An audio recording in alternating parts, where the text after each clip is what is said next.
Welcome, travelers, to my realm of nightmares. Allow me to be your personal assistant. Come in, take a seat, get comfortable. For when you step into my realm, there's no stepping out.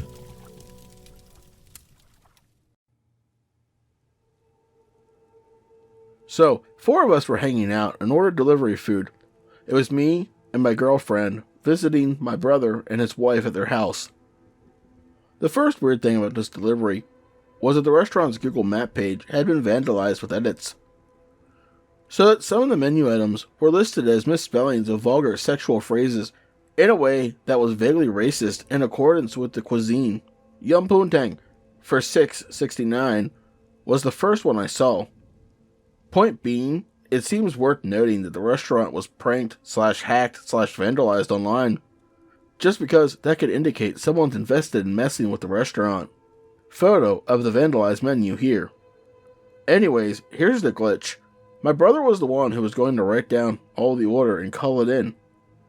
He took a random piece of trash, part of a frozen pizza box I think, or some other frozen food box, to write the orders on, and we laughed about how small it was.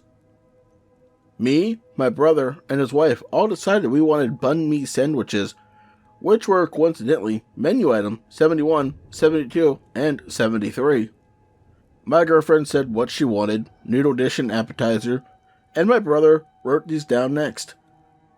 My brother's wife talked with him about apps, and ordered another app sampler dish. While these things were happening, I kept looking at the menu, and then I decided I was going to change my order. Instead of the banh mi sandwich, I wanted a fried rice combo dish number 53. I said this. My brother wrote my new order at the bottom of the list, filling up the piece of paper he was using. Then he crossed out the old order from the top.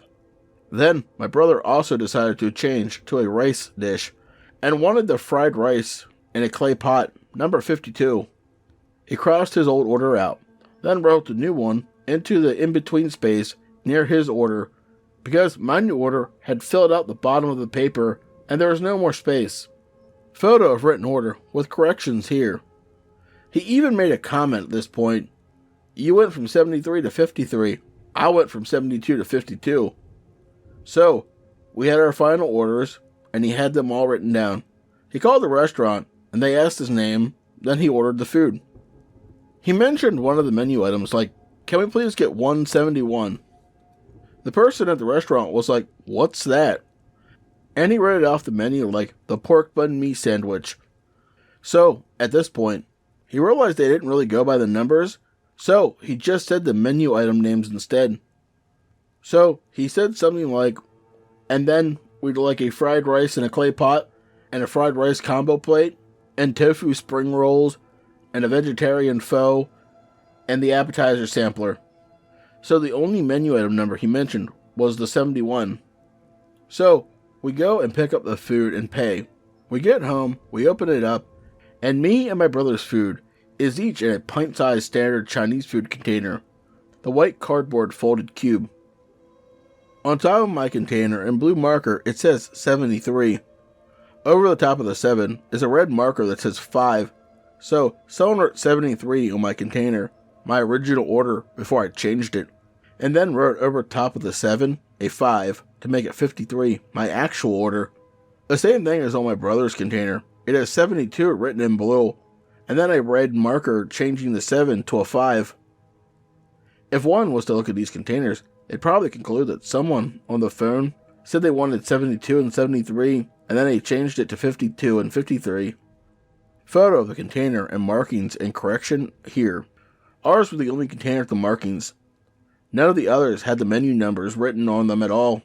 And the actual one banh mi sandwich that got order 71 came in a plastic wrap with a bag. Of course, any of the banh mi sandwiches would not fit inside a pint food container or packaged that way. So, that's basically it. I have photos of the cardboard scrap with the orders written on it, as well as the food containers, and also screenshots of the vandalized online menu we saw on Google Maps. TLDR. 4 people ordered food over the phone. Before ordering, the 2 of us changed what we wanted. When the food arrived, our containers had our choices written on them and corrected with the new choices. But all the decisions/changes were made before we called, so there's no way they would know our old choices. With a menu containing around 100 items, this seems beyond coincidence/random.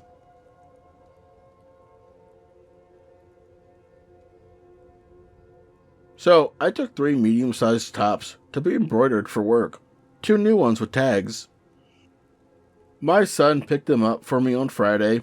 On Sunday, I took them out of the bag and placed them on the ironing board. As I'm ironing, I realize one is not mine. It's a size large and obviously worn. Only one of the tops with tags is there. I drive to the shop and explain what happened. They take the large, review my receipt, and say they'll call. Friday comes around and no call. So I go up there again and am told that the manager will call me. I'm thinking they aren't calling me because I had an issue with them before. They embroidered the back of my shirt by mistake, but they handled it professionally. Yesterday, I got home and the missing scrub top is folded on my bed, embroidered. I asked my husband and he said it was in his laundry. But how? He keeps his laundry in the closet and I keep mine in the corner of the bedroom. It wasn't in the bag. I don't have the tag and it's embroidered. Even when my son first brought the bag home, I glanced to make sure there were 3 embroidered tops.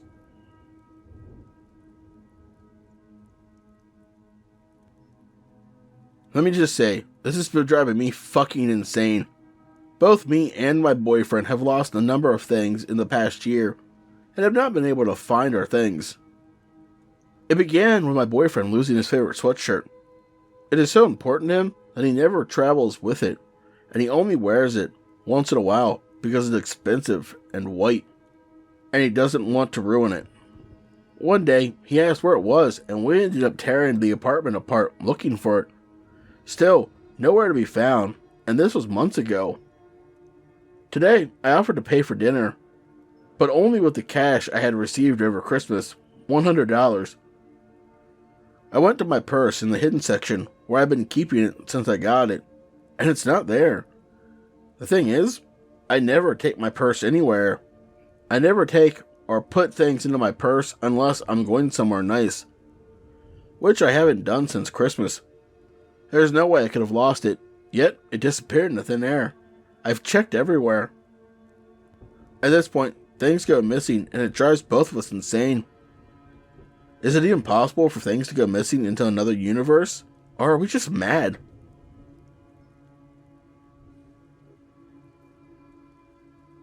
Edit. Sulking and grizzling are similar terms. They mean complaining, whining, etc. Grizzling is more when they are sleeping. Babies and grizzling when they toss and turn a bit, cry a little, just generally aren't settled. Edit 2.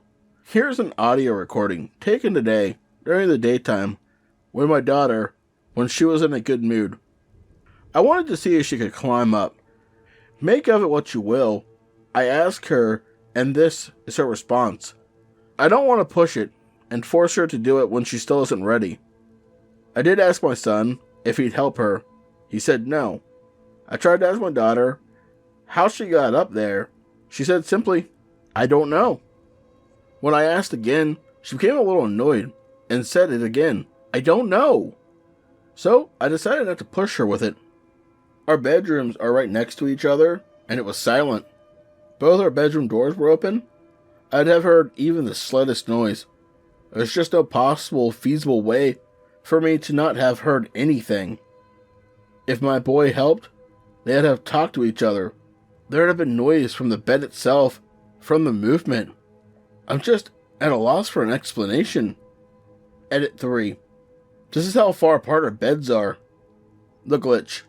We recently bought a new bunk bed, and although my daughter, 3, has her own room, She prefers to sleep in the room with her brother, 5. My son sleeps on the top bunk usually, unless he's watching a movie before bed, as you can't see the TV from the top bunk. Occasionally, my daughter asks to sleep up top. My son isn't too fussy, so they alternate. However, my daughter can't climb the ladder herself. She never has been able to, and is too scared to try when we try to teach her. So, we need to lift her up and bring her down when she wakes. Last night, I specifically remember putting my daughter to bed on the bottom bunk. I recall because we were watching a girly movie before bed, and after switching it off, I laid with her and dozed off myself for a short while. When I woke, I gave her a kiss, stroked her head, and went to my room, with my husband already asleep in bed. About 20 minutes later, I was in bed reading, and I heard my daughter stirring. It's extremely common. She wakes most nights for a little sook, but goes to sleep with a little soothing. I went in and laid on the bottom bunk to soothe her. While rubbing her back, I heard her grizzling and sooking again, but the voice wasn't next to me. It is above me. I felt my child's head and felt my son's short hair. He was probably sound asleep and tucked in. I had to climb to the top to settle my daughter. Again, she was fully tucked in. She settled back to sleep, but I was thoroughly spooked. It definitely couldn't have been my husband, as I was with him since I left her sleeping in the bottom bunk. I confirmed the movie that I'd paused on the credits and switched the TV off. It was indeed a girly film. We could have only watched together from the bottom bunk. TLDR. My daughter fell asleep on the bottom bunk, but woke in the top bunk, despite being unable to climb up herself.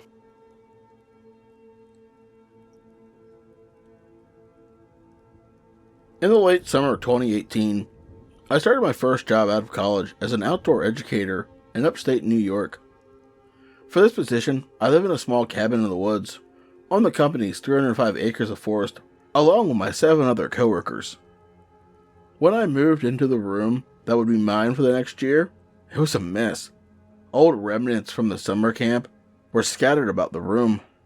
Dust and spiders occupied the corners, but an old curtain with an outdated pattern was tied in a neat knot, hanging in front of the window on the wall near my bed. I wasted no time cleaning the place to my liking and redecorating in a way that felt more like me, since I'd be living there for the next year. I brought my quilted comforter with soft she-cell patterns. I put a pink salt lamp in the corner, and I replaced the ugly curtain with a gray and white striped one that better suited my style. Oh, and of course I added some twinkle lights. A few days went by, and I started to settle into my new home. I believe it was still my first week on the job. Could have been the second. I went to bed as usual. I slid my curtain shut. Slid because it just pushed to one side or the other.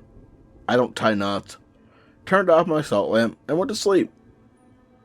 I had not been drinking any alcohol, using substance, and I wasn't even super tired or anything. The next morning, I woke to find my curtain had been tied in a neat little knot, just as the old curtain was the day I moved in. Now, mind you, I had a roommate, so the very first thing I did was ask her if for some reason she did, or if she noticed me doing it in my sleep. She looked confused, but said she didn't. I thought about the possibility that she was playing a prank on me. Not sure how she would have thought to do that. However, the way my bed was positioned against the wall, right up next to the window, she would have literally had to climb on top of me to do that, and it surely would have woken me up. Although it could be possible that I did this in my sleep, I have a hard time believing this because tying up curtains like that is not something I have ever done. I always slid them to one side or another. In fact, when I tried to imitate how it had been tied to show my roommate, it was not natural. It took me a minute to even figure out how to tie it that way. The funny part is that I decided I liked the look of the knot, and after that incident, I started tying my curtain up that way. I still, to this day, do not have an answer how this knot appeared in my curtain on my bedside window. I'd love to ponder theories. TLDR, I think a ghost tied a knot in my curtain while I was asleep.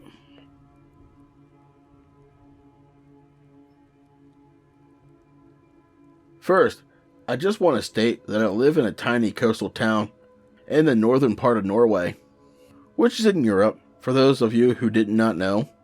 So, my experience happened about a half a year ago. I was out on a late night drive. It was around 5 in the morning, when I suddenly saw a huge and very bright white light in the distance. I first assumed that I had completely lost track of time, that it was late in the morning already, and that the sun was now rising in front of me. However, when I checked the time, I realized that something wasn't right, as the sun wasn't supposed to rise until a couple hours later. That's when I noticed that the bright light seemed to be concentrated within a rather limited area. I kept on driving towards the light, which was leading me towards the town through our main road, and the closer I got to it, the more it dawned on me that something was wrong. I soon discovered the light was coming from the sky just above our local school, located just outside town. And right before I arrived there, the light just vanished. I thought it was weird as fuck, but have experienced much stranger things in terms of the paranormal. And so, I just kept driving and didn't really think much more about it. Just for context, I want to mention that I was the only person outside at the time, which isn't weird, since most people in town were probably sleeping heavily at that point. Fast forward to the next night, I'm on my way home after having visited my uncle, who lives in town. He is a night owl like me, and so far, I'm the only person outside, as far as I know. I'm only about a minute away from the school, where I had seen the bright light the previous night, when I catch up to a car that appears in front of me out of nowhere. This isn't the only weird thing about this car, however. The driver keeps hitting and releasing the brakes, without seeming to have any good reason for why they would do so. I also noticed that it's rather an old vehicle that's in front of me. It looked like a late 70s Volvo 240 sedan, which we definitely don't really see here anymore. Anyways, I decided to keep some distance to it, because I don't want to risk any accidents happening. Soon, the car in front of me is just about to pass the school, when the driver suddenly decides to turn left and drive into the school's parking lot. I decided to follow it for some reason, and even though I'm keeping my distance, I'm not by any means far behind it. However, just as I turn left and start driving into the parking lot, the car disappears right in front of my eyes. There's no trees, buildings, fence, or any other obstacle that's preventing me from seeing the car clearly or anything like that. I'm probably just about 5 yards from the car and seeing it perfectly. It just randomly, just completely vanished before my very eyes. I quickly look around in all directions for a second, but the car is nowhere to be seen, and there is just no way it could have gotten away without me noticing it. Now, I can't help but feel like these two experiences are connected somehow, since they both happened at the same location. I have no good explanation for what it all means though. One idea I have is that it might have been a time warp glitch. Psychic abilities and clairvoyance runs in my family, and I certainly wouldn't be the first one of my family members to see vehicles that aren't supposed to exist in my time. Just as an example, as a young woman, my great-grandmother once saw a commercial airline plane that was flying in a rather low altitude as it was descending in order to land. The plane was colorless, the vision was black and white, and it didn't make any sounds as far as my great-grandmother could tell. It was only decades later when our hometown got its own airport and a commercial airline started flying here that she recognized their planes as the type of planes she had seen all those years ago. The story was told to me by my uncle after I had told him about what I had seen. It might also be partially relevant to what I experienced, as my great-grandmother had her vision just a little further down a few yards the same main road that I was driving on. I'm interested in hearing what you think about my experience though. Is there a connection, or are you inclined to believe that it was all just random illusions I made up in my head?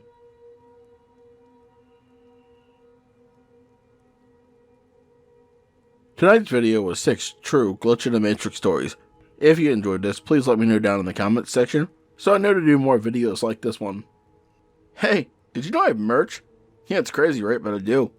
And if you'd like to walk around representing my realm and gaining new travelers, the links to my merch store as well as all my other social medias will be in the description below. As always, I'd like to say a special thank you to all my lovely Patreons. 242 Reads, Seraphine, the Midnight Bard, Creepy Clown Girl, Mia Mina, Philia Noctis, Hair-Raising Narratives, Spooky Boo, Scary Story Time, Lycan Trucker, and Nathaniel Nelson. If you'd like to join these lovely travelers but I'll light my fire, you can do so by becoming a Patreon as well. Just remember, support is always appreciated but never expected. Please do not forget to like, comment, share, subscribe, and ding that bell if you're new for all future content, as it will really help push this video out into the algorithm and help the channel grow. And as always, once you step into my realm, there's no stepping out.